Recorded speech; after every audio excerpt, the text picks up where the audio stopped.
Hi friends, welcome to master class by competitive exam express. അപ്പോൾ 2026 വളരെ പ്രധാനപ്പെട്ട ഒരു 10th മെയിൻസ് പരീക്ഷ നടത്താൻ വേണ്ടി പോവാണ് അല്ലെ. 10th മെയിൻസ് 2026 നടക്കാൻ വേണ്ടി പോവാണ്.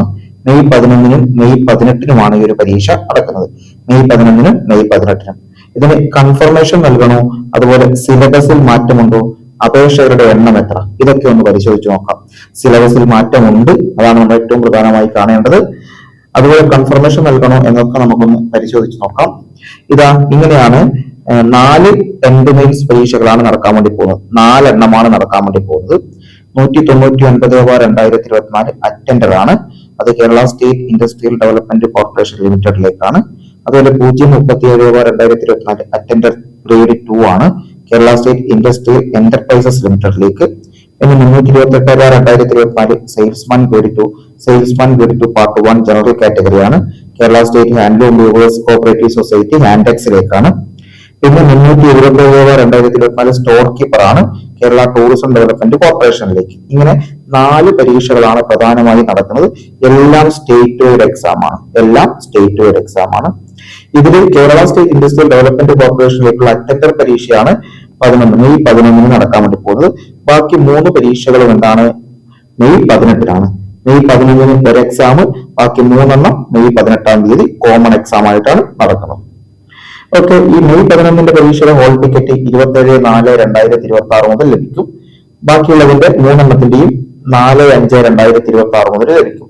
ഇനി നമ്മുടെ ഒന്നാമത്തെ ചോദ്യം, കൺഫർമേഷൻ നൽകണോ എന്ന് ചോദിച്ചാൽ വേണ്ട എന്നാണ് അർത്ഥം. കൺഫർമേഷൻ നൽകണോ? വേണ്ട, കൺഫർമേഷൻ നൽകേണ്ടതില്ല. അതായത് ഇത് മെയിൻ എക്സാം ആണ്. പ്രിലിംസ് പരീക്ഷ എഴുതാൻ വേണ്ടി മാത്രമാണ് കൺഫർമേഷൻ കൊടുക്കേണ്ടത്. ഇവിടെ മെയിൻ എക്സാമിനേഷൻ ആയതുകൊണ്ട് കൺഫർമേഷന്റെ ആവശ്യമില്ല. 100 മാർക്കിന്റെ OMR പരീക്ഷയാണ്. ഓക്കെ, 1.5 മണിക്കൂറാണ് പരീക്ഷ. എല്ലാ സമയവും കറക്റ്റ് ആണ്. 1.5 മണിക്കൂറാണ്. എല്ലാ 4 മെയിൻ പരീക്ഷകൾക്കും 1.5 മണിക്കൂറാണ്. ഇതില് നമ്മുടെ മെയ് 11 നടക്കുന്ന പരീക്ഷയ്ക്ക് അറ്റൻഡർ പരീക്ഷ Kerala state industrial development corporation ലിമിറ്റഡിലേക്ക് 35,190 അപേക്ഷകരാണുള്ളത്. ഏറ്റവും കൂടുതൽ അപേക്ഷകരല്ല മെയിൻസ് പാസ്സായവർ. അപേക്ഷകരില്ല 35,190 പേരാണ് മെയിൻസ് പരീക്ഷ പാസ്സായിരിക്കുന്നത്. ഇനി നമ്മുടെ കേരള സ്റ്റേറ്റ് ഇൻഡസ്ട്രിയൽ എന്റർപ്രൈസസിലേക്ക് അറ്റൻഡർ ഗ്രേഡ് 2 27,029 പേർ എന്താണ് മെയിൻസ് പരീക്ഷ എഴുതുന്നുണ്ട്, പാസ്സായിട്ടുണ്ട്, മെയിൻസ് എഴുതാൻ ക്വാളിഫൈ നേടിയിട്ടുണ്ട്. അതുപോലെ സെയിൽസ്മാൻ ഗ്രേഡ് 2, അതുപോലെ തന്നെ സെയിൽസ് വുമൺ ഗ്രേഡ് 2 പാർട്ട് 1ലേക്കും 24,814 പേർ മെയിൻസ് പരീക്ഷയ്ക്ക് യോഗ്യത നേടി. അതുപോലെ store keeper Kerala tourism development കോർപ്പറേഷനിലേക്കും 29,146 പേരാണ് മെയിൻസ് പരീക്ഷ എഴുതാൻ യോഗ്യത നേടിയിരിക്കുന്നത്. ഇവര് ശ്രദ്ധിക്കുക, മെയ് 11 നടക്കുന്ന പരീക്ഷയ്ക്ക് ഏപ്രിൽ 27 നിങ്ങൾക്ക് ഹോൾ ടിക്കറ്റ് ലഭിക്കും. അതുപോലെ എന്താണ്, മെയ് 18 പരീക്ഷയുള്ളവർക്ക് മെയ് 4 ഹോൾ ടിക്കറ്റ് ലഭിക്കുന്നതായിരിക്കും. ഇതൊന്ന് ഇമ്പോർട്ടന്റ് ആയിട്ട് ഓർത്ത് വെച്ചേക്കുക. ഇനി നമ്മൾ ചോദിച്ചു, സിലബസിൽ മാറ്റം ഉണ്ടോ എന്ന് ചോദിച്ചാൽ മാറ്റമുണ്ട്. അതായത് നമ്മുടെ കേരള സ്റ്റേറ്റ് ഇൻഡസ്ട്രിയൽ ഡെവലപ്മെന്റ് കോർപ്പറേഷനിലേക്ക് നടക്കുന്ന അറ്റൻഡർ പരീക്ഷയ്ക്ക് LGS ലെവൽ ക്വസ്റ്റ്യൻസ് ആണ്. LGSന്റെ സിലബസ് ആണെന്ന് മനസ്സിലാക്കുക. ഓക്കെ, ഇതിന്റെ മെയിൻ എക്സാം എന്ന് പറയുന്നത് LGSന്റെ സിലബസ് ആണ്. അതായത് പൊതുവിജ്ഞാനം 40 മാർക്ക്, ആനുകാലിക വിഷയങ്ങൾ 20 മാർക്ക്, സയൻസ് 10 മാർക്ക്, പൊതുജനാരോഗ്യം 10 മാർക്ക്, ലഘു അനുഭവവും മാനസിക ശേഷിയും നിരീക്ഷണ പാഠ പരിശോധനയും 20 മാർക്ക്. അങ്ങനെയാണ് ആകെ 100 മാർക്കിന്റെ പരീക്ഷ എന്ന് പറയുന്നത്.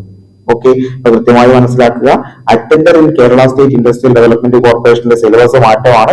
ഇതൊരു LGS ലെവൽ സിലബസ് ആണ്. LGSന്റെ മെയിൻ എക്സാമിനേഷന്റെ സിലബസ് ആണ്. അതായത് പൊതുവിജ്ഞാനവും അനുകാരികവും കൂടി 60 മാർക്ക്, സയൻസും പൊതുജനാരോഗ്യവും കൂടി 20 മാർക്ക്, ലഘുഗണിതവും മാനസിക ശേഷിയും നിരീക്ഷണ പാഠ പരിശോധന 20 മാർക്ക്. ഇങ്ങനെയാണ് ഈ ഒരു എക്സാമിന്റെ ഡീറ്റെയിൽസ് വരുന്നത്. ഇനി നമുക്ക് ബാക്കിയുള്ള 3 അതായത് ഏതൊക്കെയാണ്, അറ്റൻഡർ, അതുപോലെ തന്നെ സെയിൽസ്മാൻ, സെയിൽസ് വുമൺ, അതുപോലെ എന്താണ് നമ്മുടെ store keeper Kerala state tourism development കോർപ്പറേഷനിലേക്ക്. ഇങ്ങനെയുള്ള ഈ 3 പരീക്ഷയിലും സിലബസ് എന്ന് പറയുന്നത് ഏകദേശം നമ്മുടെ LDയുടെ സിലബസിന് സമാനമായ, അതായത് 10th മെയിൻസ് ആണ്. LDയുടെ മെയിൻസിന്റെ സമാന സിലബസ് ആണ്. അതായത് ഇവിടെ ഹിസ്റ്ററിക്ക് 5 മാർക്ക്, ഭൂമിശാസ്ത്രം 5 മാർക്ക്, ധനതത്വശാസ്ത്രം 5 മാർക്ക്, ഇന്ത്യൻ ഭരണഘടന 5 മാർക്ക്, കേരളം ഭരണവും ഭരണ സംവിധാനങ്ങളും 5 മാർക്ക്, ജീവശാസ്ത്രവും പൊതുജനാരോഗ്യവും 6 മാർക്ക്, ഭൗതികശാസ്ത്രം 3 മാർക്ക്, രസതന്ത്രം 3 മാർക്ക്. അതുപോലെ കലാ, കായിക, സാഹിത്യ, സംസ്കാരം 5 മാർക്ക്, കമ്പ്യൂട്ടർ അടിസ്ഥാന വിവരങ്ങൾ 3 മാർക്ക്, സുപ്രധാന നിയമങ്ങൾ 5 മാർക്ക്, ആനുകാലിക വിഷയത്തിലൂടെ 20 മാർക്ക് ഉണ്ട്. പിന്നെ ലഘുഗണിതവും മാനസിക ശേഷിയും നിരീക്ഷണ പാഠ പരിശോധനയും 10 mark, general English 10 mark, Malayalam 10 mark. അതായത് കറണ്ട് അഫയേഴ്സും നമ്മുടെ MEM മാത്സ്, ഇംഗ്ലീഷ്, മലയാളം കൂടി ചേർത്ത് 50 മാർക്ക്. ബാക്കി ഇവിടുന്ന് അങ്ങോട്ട് 50 മാർക്ക്. GK സയൻസ് പോർഷൻ ഉൾപ്പെടെ 50 മാർക്ക്. ഇങ്ങനെയാണ് വരുന്നത്. ഓക്കെ, അപ്പൊ രണ്ട് സിലബസ് തമ്മിൽ നല്ല രീതിയിലുള്ള വ്യത്യാസമുണ്ട്. ഒന്ന് LGSന്റേതും ഒന്ന് നമ്മുടെ 10th മെയിൻസിന്റെ അതായത് LTCയുടെ ഒക്കെ സിലബസ് ആണ്. അപ്പൊ ഇതിൽ നല്ല രീതിയിൽ മാർക്ക് സ്കോർ ചെയ്താൽ മാത്രമേ നിങ്ങൾക്ക് കട്ട് ഓഫ് ക്ലിയർ ചെയ്യാൻ പറ്റും. എന്തായാലും 80+ ആയിരിക്കും കട്ട് ഓഫ് എന്ന് ഉറപ്പിക്കാം. 80+ ആയിരിക്കും കട്ട് ഓഫ് വരാനുള്ള സാധ്യത. ഒരുപാട് വേക്കൻസികളൊന്നും ഇല്ലാത്ത പോസ്റ്റുകളാണ്. അതുകൊണ്ട് എത്രത്തോളം കട്ട് ഓഫ് ഉയർന്ന് നിങ്ങൾക്ക് മാർക്ക് വാങ്ങിക്കാൻ പറ്റുമോ അത്രത്തോളം വാങ്ങിച്ചാൽ മാത്രമേ ഈ ഒരു പരീക്ഷയിൽ റാങ്ക് ലിസ്റ്റിൽ ഉൾപ്പെട്ടിട്ട് നിങ്ങൾക്ക് ജോലിക്ക് സാധ്യത ഉള്ളൂ എന്ന് മനസ്സിലാക്കുക. കാരണം വേക്കൻസികൾ കുറവായിരിക്കുന്ന വസ്തുക്കൾ തന്നെയാണ്. അതുകൊണ്ട് കൃത്യമായ രീതിയിൽ ഇതിന് പാസ്സായ ആളുകൾ എന്ത് ചെയ്യുക, ഒരു സ്റ്റഡി പ്ലാൻ കൃത്യമായിട്ട് ഇതിന് തയ്യാറാക്കുക. ഏറ്റവും ഫസ്റ്റ് ചെയ്യേണ്ടത് ഒരു സ്റ്റഡി പ്ലാൻ വേണം. അതുപോലെ തന്നെ SSCRT 6ാം ക്ലാസ് മുതൽ 10ാം ക്ലാസ് വരെയുള്ളത് വളരെ വ്യക്തമായിട്ട് പഠിച്ചു പോവുക. പ്രത്യേകിച്ച് സയൻസ് മുഴുവൻ മാർക്ക് നമുക്ക് 12 മാർക്കാണ് സയൻസിന് വരുന്നത്. 12 മാർക്കിന് ഏകദേശം 9 മുതൽ 10 വരെ മാർക്ക്, 9 മുതൽ 10 അല്ലെങ്കിൽ 11 മാർക്കോളം നമുക്ക് ഈ ഒരു SCRTയിൽ നിന്ന് മാത്രം നമുക്ക് കരസ്ഥമാക്കാൻ വേണ്ടി പറ്റും. അതാണ് ഇതിന്റെ സ്റ്റഡി പ്ലാൻ അനുസരിച്ച് ഏതൊക്കെ ഏരിയസിന് പ്രാധാന്യം കൊടുക്കണം. സിലബസ് വെച്ചിട്ട് സിലബസും അതുപോലെ PYQ ഇത് വെച്ചിട്ട് എന്ത് ചെയ്യുക, നിങ്ങൾക്ക് സ്റ്റഡി പ്ലാൻ തയ്യാറാക്കുക. ഏതൊക്കെ ഏരിയയാണ് പ്രാധാന്യം കൊടുക്കേണ്ടത്, സ്ഥിരം ചോദിച്ചു വരുന്ന ഏരിയ ഏതൊക്കെയാണ്, അതുപോലെ SCRTയിലെ പാഠഭാഗങ്ങളും അതിന്റെ എക്സ്ട്രാ ഡീപ്പായിട്ട് പഠിക്കേണ്ട കാര്യങ്ങളുണ്ടോ, ഇതെല്ലാം ഒന്ന് പഠിച്ച് സെറ്റ് ആക്കിയിട്ട് വേണം നിങ്ങൾ ഈ ഒരു പരീക്ഷയ്ക്ക് വേണ്ടി പോകാൻ. കാരണം എങ്കിൽ മാത്രമേ 80+ എന്ന് പറയുന്ന മാർക്ക് നിങ്ങൾ സ്കോർ ചെയ്യാൻ പറ്റും. നിങ്ങൾ വിശ്വസിക്കുക. അതായത് 35നും 45നും ഇടയിൽ SCRTയിൽ നിന്ന് നിങ്ങൾക്ക് ചോദ്യങ്ങൾ കിട്ടും. SCRTയിൽ നിന്ന് ചോദ്യങ്ങൾ 35, 40. ബാക്കി നിങ്ങൾ പുറത്തുനിന്ന് കവർ ചെയ്താൽ തന്നെ നിങ്ങൾക്ക് അത്യാവശ്യം മാർക്കോടെ സ്കോർ ചെയ്യാൻ പറ്റും. ഓക്കെ, 80+ സിമ്പിൾ ആയിട്ട് തന്നെ സ്കോർ ചെയ്യാൻ പറ്റും. കാരണം മാത്സ്, ഇംഗ്ലീഷ്, മലയാളം 30 മാർക്കുണ്ട്, 20 മാർക്കിന്റെ കറണ്ട് അഫയേഴ്സ് ഉണ്ട്. 50ൽ എങ്ങനെ വന്നാലും നമുക്ക് 40+ സ്കോർ ചെയ്യണം. 50ൽ 40+ സ്കോർ ചെയ്യാം. അതുപോലെ ബാക്കി 50ൽ നിങ്ങൾ 35+ സ്കോർ ചെയ്താൽ നിങ്ങൾക്ക് 75 എത്തും. പിന്നെ നിങ്ങളുടെ എത്രത്തോളം 75 എത്തും.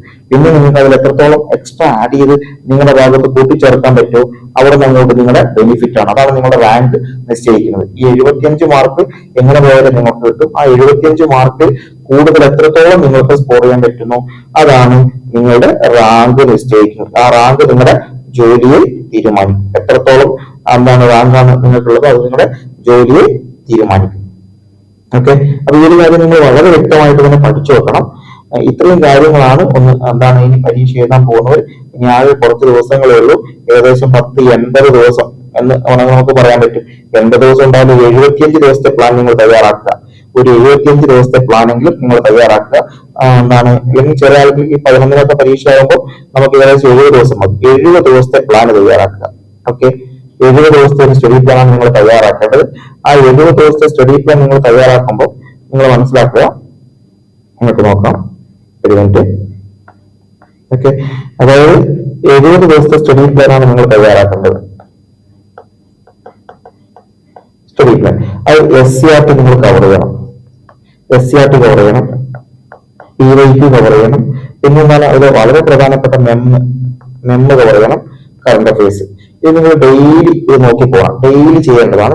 ഈ 70 ദിവസത്തിൽ നിങ്ങൾ ഒരു 55 ദിവസം അല്ലെങ്കിൽ 50 ദിവസം കൊണ്ട് ഈ ടോപ്പിക്ക് തീർക്കാൻ നോക്കുക. ഈ 50 ദിവസം കൊണ്ട് എന്താണ് ഈ ഒരു ഏരിയ തീർത്തിട്ട് ബാക്കിയുള്ള 20 ദിവസം നിങ്ങൾ റിവിഷന് വേണ്ടി തന്നെ കൃത്യമായിട്ട് കൊടുക്കണം. അതായത് പലതവണ റിവൈസ് ചെയ്ത് മനസ്സിൽ ഉറപ്പിച്ചു പോവുക. പഠിച്ച ഭാഗങ്ങൾ പോലും മറന്നു പോകാൻ നിങ്ങൾ അനുവദിക്കരുത്. ഇങ്ങനെ 20 മാർക്ക് 20 ദിവസം നിങ്ങൾ റിവൈസ് ചെയ്താൽ അത്യാവശ്യം നല്ലൊരു സ്കോർ നിങ്ങൾക്ക് കിട്ടി ഈ ഒരു ജോലി നിങ്ങൾക്ക് ഉറപ്പിക്കാൻ വേണ്ടി സാധിക്കും. ഓക്കെ, ഇങ്ങനെ ഒരു സ്റ്റഡി പ്ലാൻ നിങ്ങൾ കൃത്യമായി തയ്യാറാക്കുക. നാട്ടുരാജ്യ സംയോജനം ഉറപ്പാണ് ഒരു ചോദ്യം. അങ്ങനെ പല ചോദ്യങ്ങൾ നമുക്ക് ഉറപ്പിക്കാവുന്ന ഏരിയകളുണ്ട്. അവിടെ നിങ്ങൾ പഠിച്ചു 5 മാർക്കിന്റെ സുപ്രധാന നിയമങ്ങൾ നന്നായി പഠിച്ചാൽ 5 മാർക്ക് നിങ്ങൾക്ക് അവിടെ ഉറപ്പിക്കാൻ പറ്റും. അങ്ങനെ ഒരുപാട് പ്രീവിയസ് ഇയർ ചോദിച്ച ക്വസ്റ്റ്യൻസ് ഉണ്ട്. അത് മാത്രം പഠിച്ചാൽ നിങ്ങൾക്ക് ഈ ഒരു 5 മാർക്ക് പറഞ്ഞ സുപ്രധാന നിയമങ്ങൾക്ക് വാങ്ങിക്കാൻ പറ്റും. അങ്ങനെ ഓരോന്നിനെയും പ്രധാനപ്പെട്ട ഏരിയാസ് സ്ഥിരമായിട്ട് ചോദിക്കുന്ന ഘട്ടത്തിൽ പഠിച്ചു മുന്നോട്ട് പോവുക. എങ്കിൽ ആദ്യത്തെ റാങ്ക് നേടി ആദ്യം തന്നെ നിങ്ങൾക്ക് ജോലിയിലേക്ക് പ്രവേശിക്കാൻ വേണ്ടി സാധിക്കും. ഓക്കെ, അപ്പൊ ഈ കാര്യം നിങ്ങൾ മനസ്സിലാക്കുക. അപ്പോൾ നമ്മൾ കൺഫർമേഷൻ കൊടുക്കേണ്ടതില്ല. രണ്ടാമത് സിലബസ് മാറ്റമുണ്ട്. കൃത്യമായി പഠിച്ചു പോവുക. സിലബസിൽ മാറ്റമുണ്ട്. ഓക്കെ, സിലബസിൽ മാറ്റം ഇവിടെ കൃത്യമായിട്ട് പറയുന്നുണ്ട്. അപ്പൊ ഈ കാര്യങ്ങളാണ് അതുപോലെ എന്തൊക്കെയാണ് ചെയ്യേണ്ടതെന്ന് വെച്ചാൽ കൃത്യമായ രീതിയിൽ ഒരു 80+ സ്കോർ തന്നെ നിങ്ങൾ വാങ്ങിക്കാൻ വേണ്ടി നോക്കുക. 80+ സ്കോർ തന്നെ വാങ്ങിക്കാൻ വേണ്ടി നോക്കുക. ഓക്കെ അല്ലേ? അപ്പൊ സെറ്റ് ആയിട്ട് മുന്നോട്ട് പോവുക. ചാനൽ സബ്സ്ക്രൈബ് ചെയ്യാത്ത ആളുകളുണ്ടെങ്കിൽ സബ്സ്ക്രൈബ് ചെയ്ത് കൂടെ നിൽക്കുക. ഓക്കെ, മറ്റൊരു നല്ല വീഡിയോ വീണ്ടും കാണാം. ബൈ.